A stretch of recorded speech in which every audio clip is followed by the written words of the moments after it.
I'm Steve Hilton, and this is the home of positive populism, pro-worker, pro-family, pro-community. We are live in New York with Tammy Bruce, Melissa Francis, and Congressman Sean Duffy. We'll bring you the latest on the Democrat challenge to the president's emergency declaration, and we'll be joined live by Ed Henry in Hanoi. Plus, we've got a lot of loony left action for you tonight. My take on how to respond to the growing appeal of socialism, and a truly frightening new statement from loony left leader AOC. And in our 2020 roundup this week, we'll have a live-action reenactment of one of the strangest stories of the week. Now, President Obama, he had a pen and a phone. I have a salad and a comb. Oh, no. And that is all I'm telling you. You've got to wait and see what we do with that. It's going to be fun. But first, let's get to that upcoming battle over the border wall. Speaker Nancy Pelosi will introduce a motion on Tuesday to overturn the president's emergency declaration. The key questions seem to be, will any Republicans vote for it in the House? And will enough Republicans vote for it so it passes in the Senate? Let's get into all that. With me tonight, Fox News and Fox Business anchor Melissa Francis. It's been a while. So great to see you back on the show. Absolutely. I'm thrilled. And Fox News contributor and independent voice, Women's Voice President Tammy Bruce. Hi, how are you? And Congressman Sean Duffy from Wisconsin. You were on the other week. We love talking to you about your bill on tariffs. Reciprocal Trade Act, yeah. Exactly. Hope we can get time for a quick update on that. But let's get to this border wall situation still ongoing. You've got Nancy Pelosi fighting back. It seems to me that she thinks this is going to be a tactical success. She's going to win the vote in the House to say that the president was wrong to do his emergency declaration. But I think long term, strategically, this could put the Democrats in a box of looking like they're for open borders.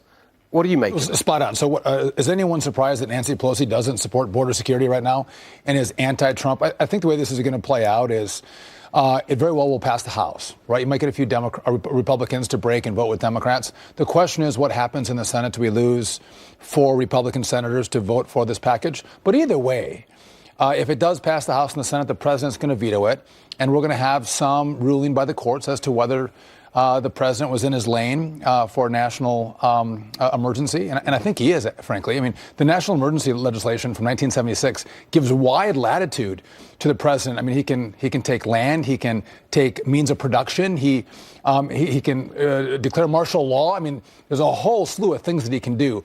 I think he's well within his lane to take this action. So, you hear that from a lot, but I just want to quickly ask you about your colleagues. Privately, are they saying, yeah, we got to support him on this, but we wish he hadn't done this?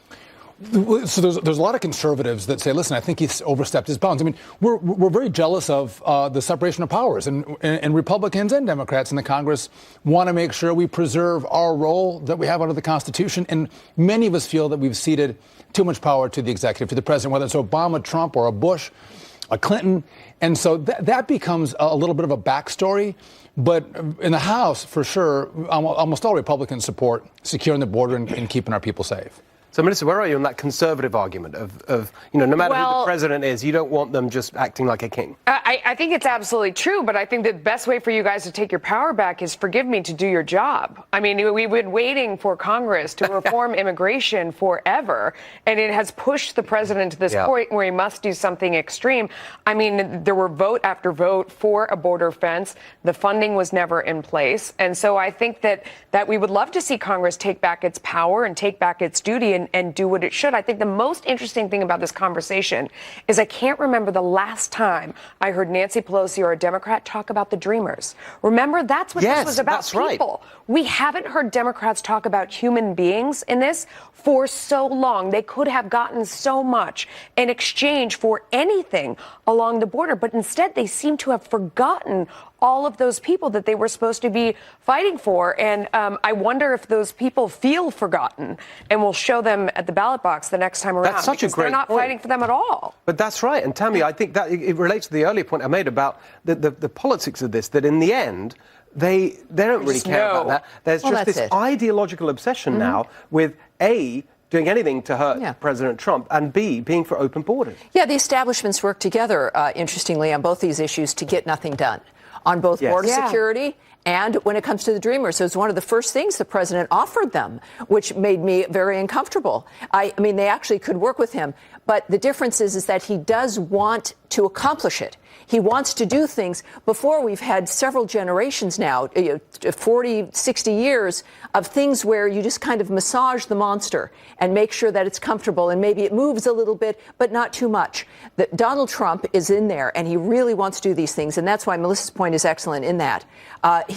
We've seen so much not happen with so much talk.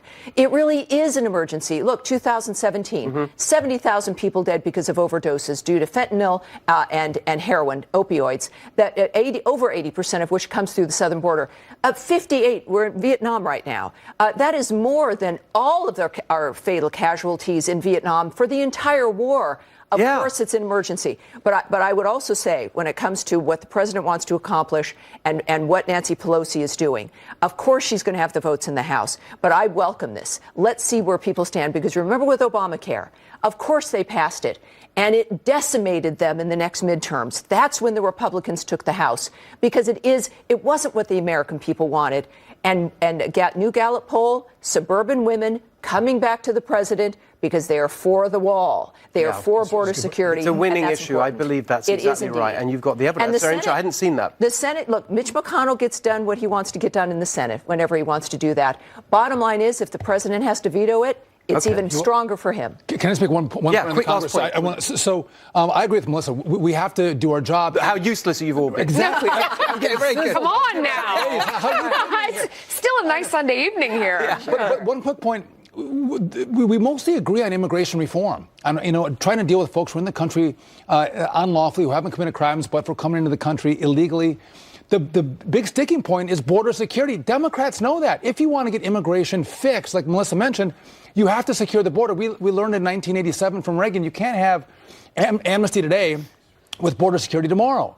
Yes. So secure the border. We can take care of that's all these been the issues. story all along, but it's never do it. But I don't want to do it. That's why he will prevail. And reform has been the gaslighting term for a generation, and it's over because Trump's the president. Exactly, and he's clear, doesn't use those kind of weasel right. words. Just a quick word for you. If you want more detail on the legal background before this debate in the House, before the bill comes up in the House next week, we had a really good discussion on Fox Nation on Deep Dive. So if you're on Fox Nation, go and check that out. Last Mondays that I hosted. If you're not on Fox Nation, why not? Get on with it. But it's really useful about the legal. We had a very smart legal professor from Stanford who explained that the legal justification for what President Trump is doing isn't just the National Emergencies Act. There's a lot more to it. Very interesting.